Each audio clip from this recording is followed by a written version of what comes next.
prophet is the image that its maker should carve it. The molded image. Once again. Habari asubuhi tena. So welcome back to today's studies, and before we start we're going to kneel for a silent word of prayer. Karibuni tena kwa masomo yetu ya leo, na kabla tujaanza tuanze na maombi ya kimungu.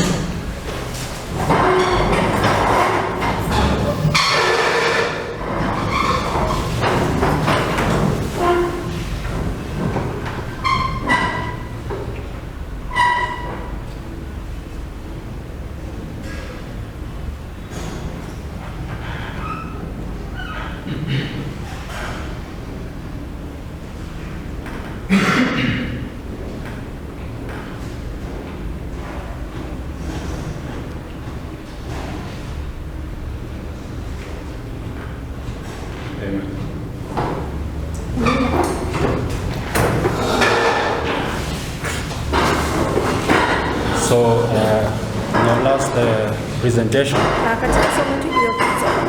we were able to establish how history repeats. Tuliweza kuona jinsi ambavyo historia inajirudia. And we went ahead to see how the parable of the 10 virgins was fulfilled under the Millerite history. Tuliendelea kuona jinsi ambavyo mfano wanawali wa 10 iliweza kujirudia kwa awali. But the key principle that we had in mind, lakini kitu cha maana ambacho tulikuwa nayo katika akili yetu, was that we need to remember the things of old. Ni kwa tupasa tukumbuke mambo yale ya kale. And since God never changes, na kwa kuwa Mungu habadiliki, we understand that all those histories that transpired in the past, tunaelewa kuwa zile historia zote zilizotokea hapo awali are exactly what are pointing forward to the experience that we are going to receive at the end of the world. Yanaonyesha yale ambayo yatatokea katika mwisho wa dunia. So we went through the parable of the 10 virgins. Tuliweza kuangalia ile mfano wanawali wa 10. So we also saw how those specifications mentioned in the parable, na tuliona zile jambo za maana ama zile mambo za maana ambazo zimesisitizwa katika mfano huo, how they were fulfilled under the messages of the first and the second angels. Jinsi ambavyo dhibitishwa kuwa kweli katika historia malaika wa kwanza na malaika wa pili.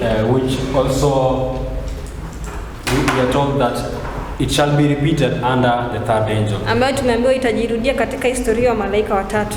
So in this study, na katika somo ya saa hizi, we are going also to show how at the end of the world, tutaenda kuona jinsi ambavyo katika mwisho wa dunia, this parable is explaining our experience as the church living at the end of the world. Mfano huu wanawali wa 10 inaonyesha hali yetu ya sisi ambao tunaishi katika hizi nyakati za mwisho. So in the exact way that we saw this parable was fulfilled, jinsi ambavyo tuliona hii mfano wanawali wa 10 inajidhihirisha, we shall see also how the first and the second angel messages are to be repeated under the third angel. Tuona jinsi ambavyo mfano malaika wa kwanza na pili inajirudia katika historia ya malaika watatu. Because I think we are going to read that Sister White says we cannot have the third without the first and the second. Kwa kuwa dada wetu anasema kuwa hatuwezi kuwa na watatu kama hatuna malaika wa kwanza na wa pili. And also we read that as the third angel has been fulfilled and it's still present truth. Na tulisoma kuwa jinsi ambavyo mfano wa malaika watatu ulidhibitishwa kuwa kweli na imeendelea kuwa kweli. She also links the same principle with the parable of the 10 virgins. Anaisawazisha na ule kanuni ya malaika wa wanawali wa 10. So in this study I'm going to show how the first angel is going to be repeated under the third angel. Katika somo hii ya leo naenda kuonyesha jinsi ambavyo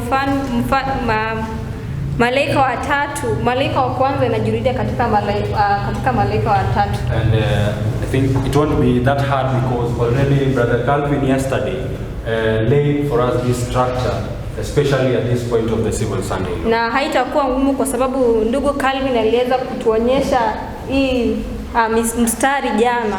So I'm going to show that this is the point when the virgins go forth. Naenda kuonyesha ni katika wakati hatua hii pale ambapo wanawali wanaondoka. And also it is the period when the first angel's message received its perfect fulfillment under the third angel. Na ni pale ambapo malaika wa kwanza anapata dhibitisho yake ya kweli kwa mara ya kwanza.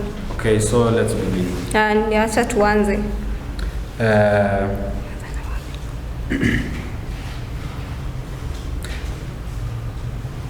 So let me highlight the first by reading our first quote, which says, "The theme of greatest importance is the third angel's message, embracing the messages of the first and the second angels." The theme. Inasema kuwa jambo la muhimu ni ujumbe wa malaika watatu ambayo ni ujumbe wa malaika wa kwanza na malaika wa pili. So and in this next quote, Sister White says that we are going to read from the bold part which says the first and the second angels' messages are still truth for this time. Dada anasema kuwa ujumbe wa malaika wa kwanza na malaika wa pili bado ni ukweli ambayo inafaa ihubiriwe wakati huu. And are to run parallel with this which follows. Na inafaa iwe sawia na hii ambayo inafuata. The third angel proclaims his warning with a loud voice. Malaika watatu anaeneza ujumbe wake na sauti kuu. After these things, said John, baada ya hayo Yohana anasema, I saw another angel come down from heaven having great power, and the earth was lightened with his glory. Anasema kuwa na baada ya hayo nikamuona malaika ametoka mbinguni na ako na nguvu, ana nguvu mingi, na dunia yote ilikuwa na nguvu ama ulikuwa na uwezo wake. In this illumination, the light of all the three messages is combined. Na kwa haya yote ujumbe zote tatu zilikutana. So Sister White says that after the first and the second angel's messages are proclaimed, Dada anasema kuwa baada ya ujumbe malaika wa kwanza na wa pili imehubiriwa. She says after these things she sees another angel who comes down from heaven with great power. Anasema baada ya hayo yote anaona malaika mwingine anakuja na nguvu mwingi. So we understand that prior to this point, tunaelewa kabla ya wakati huo, is the history of the first and the second angel for the movement. Ni historia ya malaika wa kwanza na pili katika kundi ya wanaojua ujumbe. And this is the point also when the third angel's message in the movement is confirmed to be true. Na hii ndio hatua vile ambapo ujumbe malaika watatu unadhibitishwa kuwa kweli kwa historia wana. And the angel that Sister White marks here is the angel of Revelation 18. Na ujumbe ambao dada White anaonyesha hapa ni ujumbe wa malaika wa Ufunuo wa Yohana 18. For she says that the first and the second angel's messages are still truth for this time and are to run parallel with this which follows, which is the third angel under the angel of Revelation 18. Kwa kuwa anasema ujumbe wa malaika wa kwanza na wa pili ni bado ni ukweli ambayo inafaa ihubiriwe chini ya ujumbe wa malaika watatu. Ama ujumbe wa Ufunuo wa Yohana 18. Okay, so we'll skip a bit or let's read the angel of Revelation 18. Tusome katika kitabu cha Ufunuo wa Yohana 18.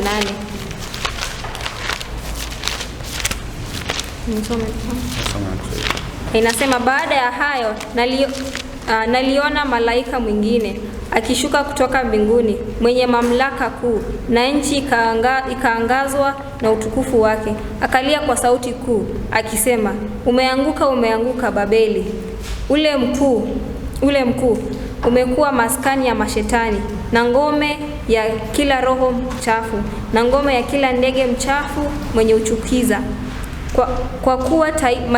Kwa kuwa mataifa yote wamekunywa mvinyo wa ghadhabu ya uasherati wake, na wafalme wa nchi wamezini naye, na wafanyabiashara wa nchi wamepata mali ya nguvu za kiburi chake. So in Revelation 18, Kwa hivyo katika kitabu cha Ufunuo wa Yohana 18 there are two distinct calls that are made. kuna hizo wito mbili ambazo zinaitana. And we already established in our last presentation. Tulikuwa tushaisema katika somo letu iliyopita. That the first distinct call that is marked here is Babylon is fallen, is fallen. Ya kuwa wito huo wa kwanza ambao unasemwa hapa ni kuwa umeanguka Babeli. And the other angel or message in this same angel is the message of come out of my people. Na hiyo wito wa pili ambayo inasemwa katika ujumbe huu ni tokeni ndani yake watu wangu. And these two messages are the second angel and the third angel. Na hizi ujumbe mbili ni ujumbe wa malaika wa pili na ujumbe wa malaika wa tatu. So let's read Great Controversy 390 paragraph 2. Wacha tusome kitabu cha Roho. Says the Revelation 18 points to the time when, as the result of rejecting the threefold warning of Revelation 14:6 to 12, the church will have fully reached the condition foretold by the second angel. The people of God still in Babylon will be called upon to separate from her communion. This message is the last that will ever be given to the world. So Sister White says that the messages of Revelation 18 will be the last warning given to the world. Dada White anasema kuwa ujumbe huo malaika wa Ufunuo 18 ni onyo ya mwisho ambayo itapeana mwisho wa dunia. So because she says it points to the time when as a result of rejecting the threefold warning of Revelation 14, the church will have fully reached the condition foretold by the second angel. Kwa kuwa inasema ujumbe wa Ufunuo 18 inaashiria ule wakati ambapo watu wamekataa ule ujumbe wa malaika wa Ufunuo 14, na pale ambapo kanisa imeshatabiriwa na ujumbe wa malaika wa pili. Okay, so we're going to see that at the civil Sunday law. Na tunaenda kuona katika ule hatua ya pale ambapo sheria Jumapili imewekwa na serikali. This is the point when the angel of Revelation 18:1 to 3 is arrived. Hapa ndipo ujumbe wa malaika wa Ufunuo wa Yohana 18:1 na 3 inabidisha kuwa kweli. Inawasili samahani. And this message is the message of the second angel. Na hii ujumbe ni ujumbe wa malaika wa pili. And we understand that when an angel arrives, it's not immediately understood. Tunaelewa kuwa wakati ujumbe unawasili au malaika anapowasili haeleweki. So at this period, we know this message has not been fulfilled yet. Na tunajua katika wakati huo ujumbe huo haujathibitishwa. Because the message says that Babylon is fallen, is fallen. Kwa kuwa ujumbe unasema umeanguka Babeli. But what makes Babylon fallen? Na nini ninachofanya Babeli ianguke? Okay, so let's read in the next quote, which is pamphlets 151:23 paragraph 4. Says, John writes, I saw another angel fly in the midst of heaven, having the everlasting gospel to preach unto them that dwell on the earth, and to every nation, and kindred, and tongue, and people, saying with a loud voice, Fear God and give glory to him, for the hour of his judgment is come. That's the first angel. And worship him that made heaven and earth, and sea, and fountains of waters. And there followed another angel, saying, Babylon is fallen, that great city, because she made all nations drink of the wine of the wrath of her fornication. Revelation 14:6 to 8, that is Revelation 14:6 to 8. How is this done? Because she mentions that this other angel, which sounds the cry, Babylon is fallen, that great city, because she made all nations drink of the wine of the wrath of her fornication. She says that how is this done? By forcing men to accept a spiritual Sabbath.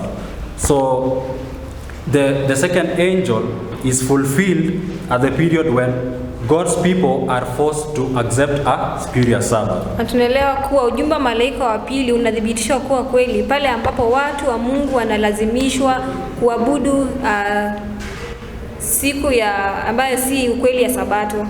So and yesterday we were showing that at this point God's people are not forced to break the Sabbath or to worship on Sunday. Na katika hatua hii tulisoma kuwa watu wa Mungu hawalazimishi ama hawapitii mateso katika hii hatua ambapo wanaweka sheria ya Jumapili. So this means this angel of the second angel that arrives at this period is not rightly fulfilled at this period yet. Na tunaambiwa kuwa ni katika hatua hii ambapo ujumbe malaika wa pili adhibitishi kuwa kweli sana wakati huo. But it gives us a principle because we mentioned that though there is no that Sunday law that persecutes, we still have a Sunday law at this period because Babylon is fallen. Inatupa ile kanuni ya kuwa ijawapo kuwa tuko na hiyo sheria Jumapili ambayo haitesi, bado tuko na hiyo sheria Jumapili. So we are not going to read the because Brother Calvin rightly laid out yesterday how the first Sunday law was given in 321 leading down to the second Sunday law which persecutes in 538. Hatuwezi kwenda kuizungumzia kwa sababu ndugu Calvin alikuwa tayari alishaongelea hiyo jambo ya ambayo itatuleta inaanza na hii sheria Jumapili ambayo haiwatesi watu wa Mungu, lakini hiyo sheria ya pili ya Jumapili itakuwa inawatesa wale watu wa Mungu na hata kuwaua watu wa Mungu. So to remind us also in our last presentation we mentioned that as Sister White was making a reference to the angel of Revelation 10 arriving in August 11, 1840. Tukiweza kurejelea nukuu ya dada White alipokuwa anailinganisha ujumbe wa Ufunuo wa Yohana 10. She gave an exact description of the angel of Revelation 18. Alikuwa anapeana description. Maelezo kuhusu ujumbe wa Ufunuo wa Yohana 18. So therefore it gives us a principle that at that point where this angel of Revelation 10 came down. Kwa hivyo inatupea kanuni ya kuwa pale ambapo ujumbe wa Ufunuo wa Yohana 10 inawasili, it was pointing also down to the period when the angel of Revelation 18 is going to come. Ilikuwa inaashiria pia pale wakati ambapo ujumbe wa Ufunuo wa Yohana 18 ilikuwa inaenda kuwasili. And what kind of work did we mark at that period when that angel came down? Na ni kazi gani ambayo tuliweza kuona pale ambapo ujumbe wa malaika 18 anawasili? We saw that the first angel was confirmed and there was a widespread reformation. Tuliona kuwa ujumbe malaika wa kwanza ulidhibitisha kuwa kweli na kulikuwa ueneaji wa neno la Mungu kwa mataifa mengi. So we are going to see that at the civil Sunday law when this angel arrived there is exact work that is marked by this other angel. Tunaenda kuona pale ambapo ujumbe wa malaika wa 18 anawasili, tunaenda kuona kazi yake kamili ikitendeka. So just a minute.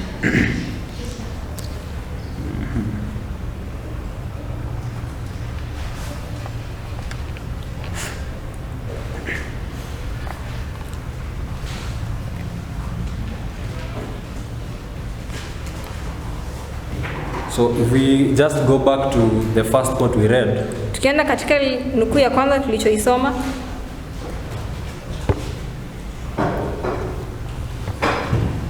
It says, the angel who unites the proclamation of the third angel's message is to lighten the whole earth with his glory.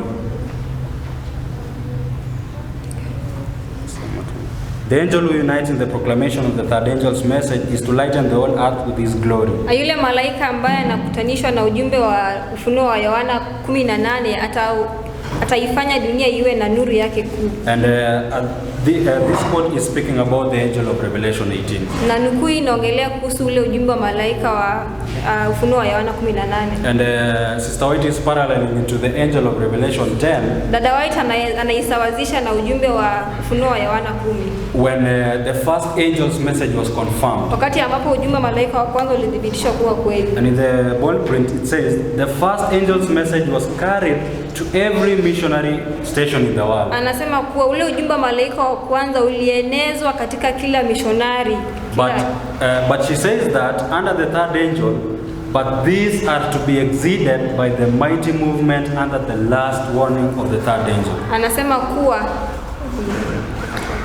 But these are to be exceeded by the mighty movement under the last warning of the third angel. Anasema kuwa hii itaenezwa zaidi na ile kundi ya wale ambao wanaishi katika ujumbe wa malaika watatu. So at this period when the angel of Revelation 18 comes, pale ambapo ujumbe wa malaika wa Ufunuo wa Yohana 18 anawasili, the first angel's message receives its perfect fulfillment. Ujumbe wa malaika wa kwanza unapokea dhibitisho yake kamili. And we are told that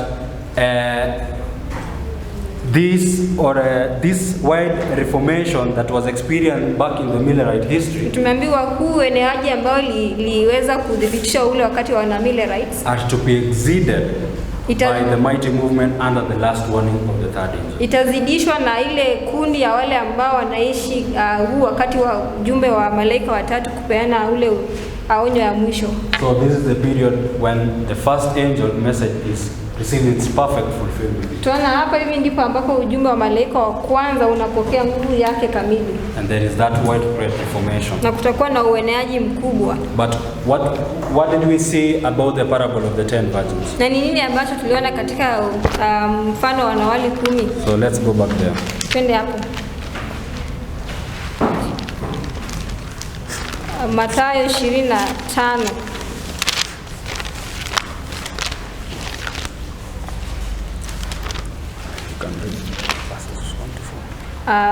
Aya ya kwanza hadi 4 inasema, ndipo ufalme wa mbinguni utakapofanana na wanawali 10 waliotoa taa zao wakaondoka kwenda kumlaki bwana harusi. 5 wao walikuwa wapumbavu na 5 wenye busara. Wale waliokuwa wapumbavu walizitoa taa zao wasitwae na mafuta pamoja nao, bali wale wenye busara walitoa mafuta kwenye vyombo vyao pamoja na taa zao. So in the parable we are told that then shall the kingdom of God be likened unto the 10 virgins which took their lamps and went forth to meet the bridegroom. Katika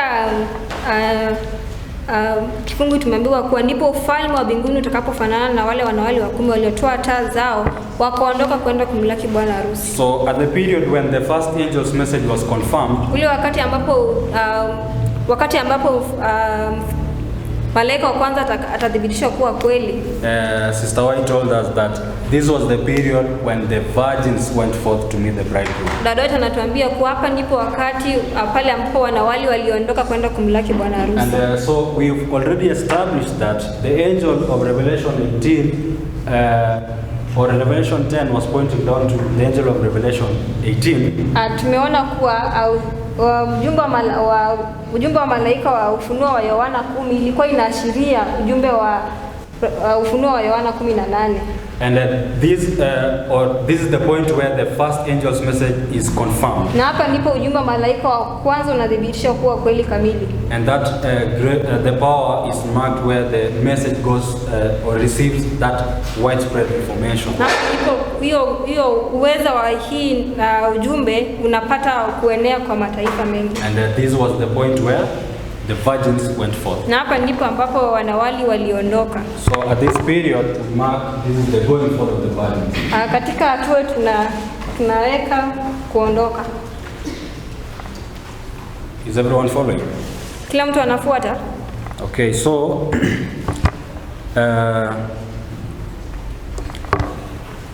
we read that when the virgins went forth, tulikwisha soma kuwa pale ambapo wanawali wanaondoka, there are these two classes. Kuna hizi kundi mbili that starts being developed. Ambayo inanawiri. So and at some point we are going to see in our next presentation. Na tunaenda kuona katika somo tunayofuata. Marking the point where the Atarington. Itaonyesha kuwa kutakuwa na ule wakati wa kukawia. Disappointment. Na kusitishwa. We told that those who had not made a preparation for the Atarington. Wale ambao tunaambiwa kuwa wale ambao hawakuwa wametoa mafuta zao kwa hii wakati wa kukawia. When they came to this period, walipokuja wakati huu, they mocked their brethren. Waliweza kuwakejeli wa wenzao. They had not made a preparation for this event. Hawakuwa wamefanya maandalizi kwa wakati huo. They never had the oil. Hawakuwa na mafuta. So we understand that there is a work for us to be doing at this period. Tunaelewa kuwa kuna kazi ambayo yatupasa tuifanye katika muda huo. Because if we neglect this preparation at this period, kwa kuwa iwapo tutakataa kujiandaa kwa wakati huo, we are sure to be among those who are going to mock our brethren. We are told that we are mocking God himself. Na tutakuwa wale ambao tunaenda kuwakejeli wenzetu, na tumeambiwa kuwa tukiwakejeli wenzetu tunamkejeli Mungu. So we're going to, though I think Brother Calvin had mentioned a bit about the work that is going to be done at this period. Na ndugu Calvin alikuwa amesha tayari kusema kazi ambayo tupasa tuyafanye wakati huo wa sheria Jumapili ya serikali inapowekwa. Yeah, because at this period we understand that it's the period when the civil Sunday law is made. Kwa kuwa tunaelewa wakati huo ni wakati ambapo sheria Jumapili ya serikali inawekwa. And we're going to read. Tunaenda kusoma to the notes on where it says the work at the civil Sunday law. Page 12. Is it page 12? Wow, it's page 12. Not 12 actually, something like 24. So from 9 testimonies, page 232, paragraph 2. Katika roho ya unabii, kitabu cha roho ya unabii, says, the light given me by the Lord at a time when we are expecting just such a crisis as you seem to be approaching, was that when the people were moved by a power from beneath to enforce Sunday observance, Seventh-day Adventists were to show their wisdom by refraining from their ordinary work on that day, devoting it to missionary effort. So Sister White tells us that the Seventh-day Adventists was to show their wisdom by refraining from their ordinary work on that day, devoting it to missionary effort. Dada wetu anasema kuwa Waadventista yapasa wawe na busara kwa wakati huu wasifanye kazi yoyote bali waende kufanya kazi ya umishonari. And therefore this is the work that is expected for us to be doing at that period. Kwa hivyo hii ndio kazi ambayo tupasa tufanye katika huo kipindi ya sheria Jumapili it goes on to say that to defy the Sunday laws will but strengthen in their persecution the religious zealots who are seeking to enforce them. Give them no occasion to call you lawbreakers.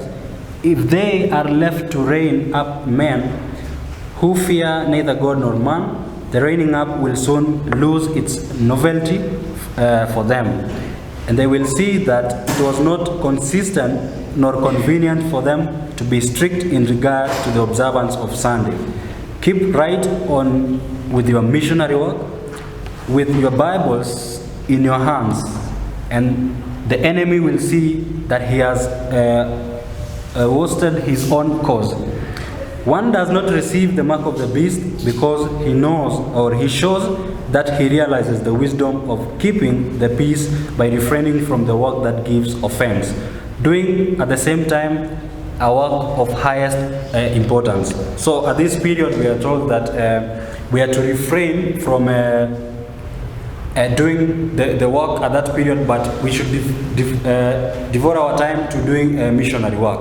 Tumeambiwa katika wakati huu yatupasa tuwe na maarifa, tuache kazi yetu na tuweze kufanya kazi ya umishonari. So this preparation that we'll be doing or gathering the oil, kwa hivyo yale maandalizi ambayo tunayafanya au kuwa na mafuta tukiendelea kusoma, is a period where we'll be doing missionary work, or even us studying to be able to or to be fit for the work that is to be expected of us at the midnight cry. Tukiendelea kufanya maandalizi, hii itatuwezesha kuwa watu wakamilifu kufanya kazi wakati wa kilio cha usiku wa manane. Remember that we cannot give what we don't have ourselves. Kumbuka kuwa hatuwezi peana yale ambayo hatuna.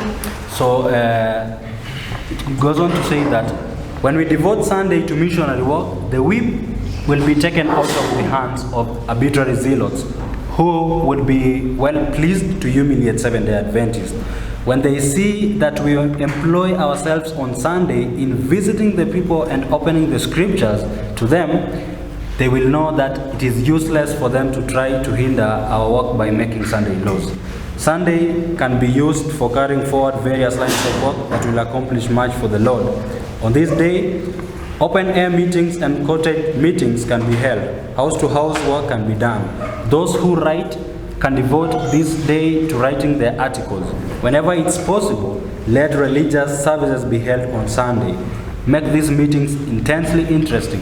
Sing genuine revival hymns and speak with power and assurance of Savior's love. Speak on temperance and on true religious experience. You will thus learn much about how to work and will reach many souls. So at this period, the admonition that we are given is to conduct these open-air meetings and cottage meetings, also have house-to-work meetings done, and whenever it's possible also we are told we should have these religious services held on Sunday. Katika kipindi hii ya sheria Jumapili tumeambiwa kuwa tupasa kuwa na ule kukutana na pia kwenda nyumba kwa nyumba kufanya hizi kuhubiri hizi neno, na pia siku ya Jumapili tuwe na huo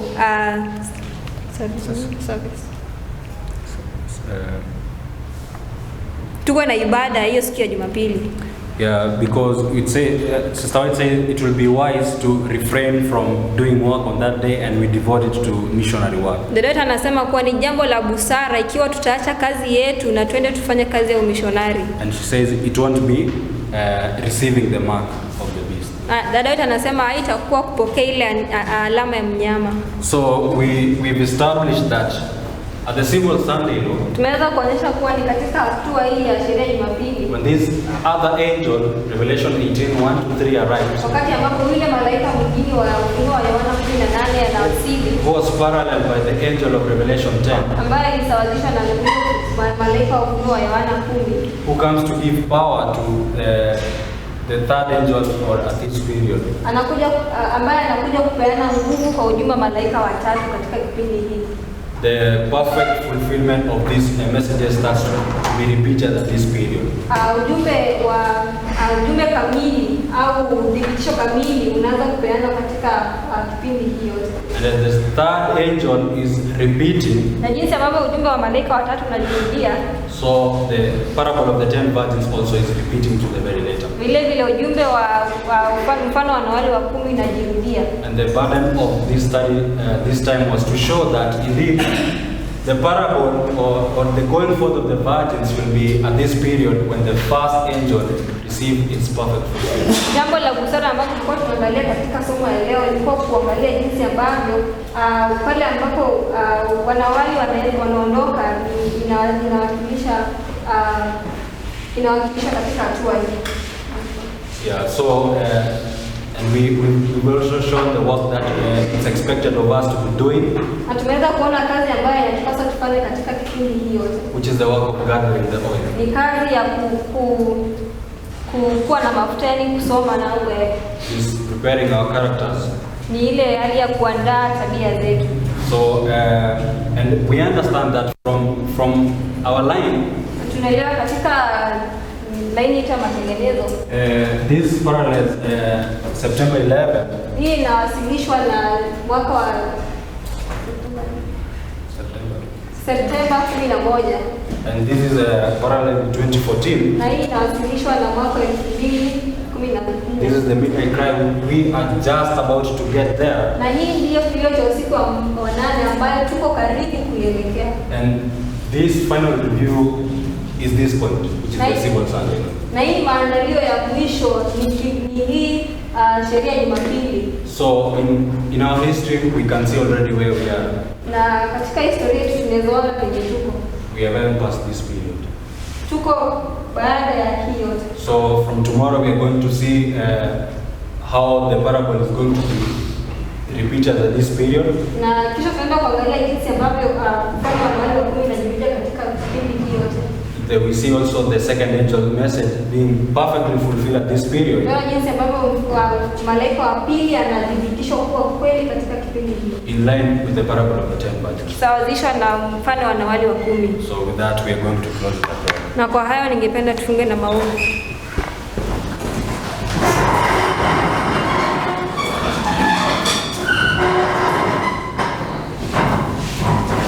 Lord in heaven, we thank you for this hour again. Thank you, Lord, for the continual blessings that you've been bringing unto us. And Lord, as we continue to gather the oil, we really pray that you may give us the strength. Because with our own strength, Father, we shall terribly fall. We are so close, and we ask that you may lead us in each and every step. That our thoughts and all actions, Father, may be lifted up forward to heaven.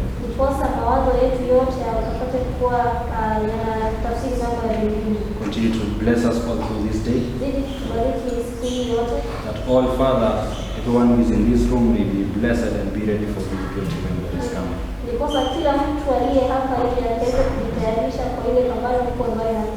We ask all this in the mighty name of Jesus Christ. Amen.